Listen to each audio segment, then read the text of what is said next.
Media दुश्मन के पास है। जंग के दौर बदल गए। सबसे पहले जंग लड़ी जाती थी जिसे हम फर्स्ट जनरेशन वारफेयर कहते थे।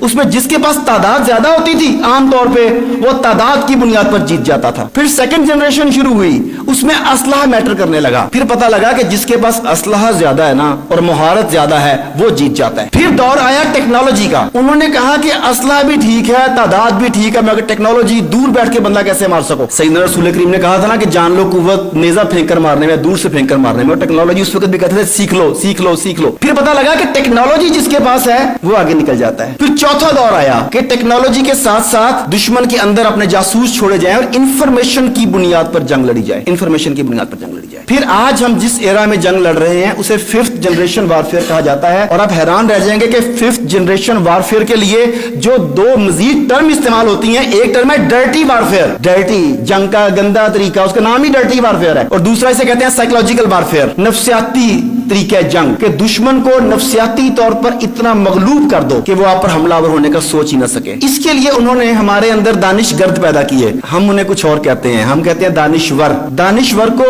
जो हमें मगलूब करने की बात करते हैं उन्हें दहशत गर्द के वजन पर दानिशगर्द कहता हूं मैं, और मेरा ख्याल है यही लफ्ज़ शायद बेहतर है उनके लिए। हमारे अंदर ऐसे दानिशगर्द पैदा किए गए जिन्होंने बताया कि यार लड़ने से क्या फायदा। हमें बताया गया कि नहीं भाई ये तो इकोनॉमी की जंग है, तुम सारा कुछ छोड़ो, इकोनॉमी को मजबूत कर लो। 5000 साल की तारीख इस बात की गवाह है कि इकोनॉमी जंग का टूल तो रही है मगर इकोनॉमी के लिए जंग नहीं हुई। इब्राहिम अलैहिस्सलाम के दौर से ले लें, सैयदना मूसा अलैहिस्सलाम के दौर तक आ जाएं। फिरौन ने मिस्र के अहराम पर कब्जा कर लिया तो फिर क्या हुआ? उनकी दौलत पर, इकोनॉमी पर कब्जा कर लिया? नहीं। मैं आगे चल रहा हूं, रसूल करीम के दौर में आ जाएं, कैसरो किसरा फारिस को फतह कर लिया तो फिर क्या हुआ? उनके मोहल्लों में जाके ज्यादा नशी हो गए? नहीं।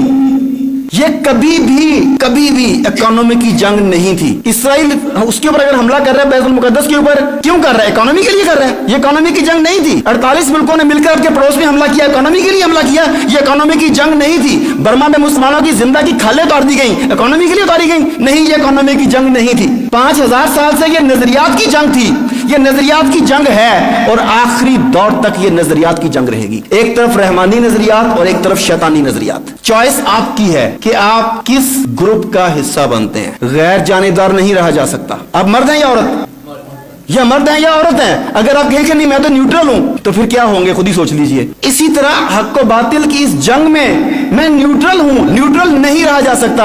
आप नहीं भी लड़ेंगे तो दुश्मन आपको फिर भी नहीं छोड़ेगा। अगर आप कहें कि मैं वेजिटेरियन हूं, मैं गोश्त नहीं खाता, मैं तो सब्जी खोर हूं, तो क्या शेर आपको नहीं खाएगा? कि आप शेर से कहें भाई मैं तो गोश्त नहीं खाता तो तुम भी गोश्त ना खाओ, जब आप शेर के सामने आएंगे वो आपको चीर फाड़ जाएगा। उससे कोई गर्ज नहीं कि आप वेजिटेरियन है। तो आप जंग का हिस्सा हैं या नहीं, आप जंग का निशाना जरूर है। तो फिर आंखें बंद करके कबूतर की तरह बिल्ली के सामने रेत में सर दे लेने से बेहतर यह है कि आप सीना तान कर सामने खड़े हो जाएं। तो पहली बात तो यह कि इस बात को जहन से निकाल दीजिए जो हमारे दानिशगर्द बार बार कहते हैं कि भाई ये इकोनॉमी की जंग है, ये इकोनॉमी की जंग है। ये इकोनॉमी की जंग कभी भी नहीं रही।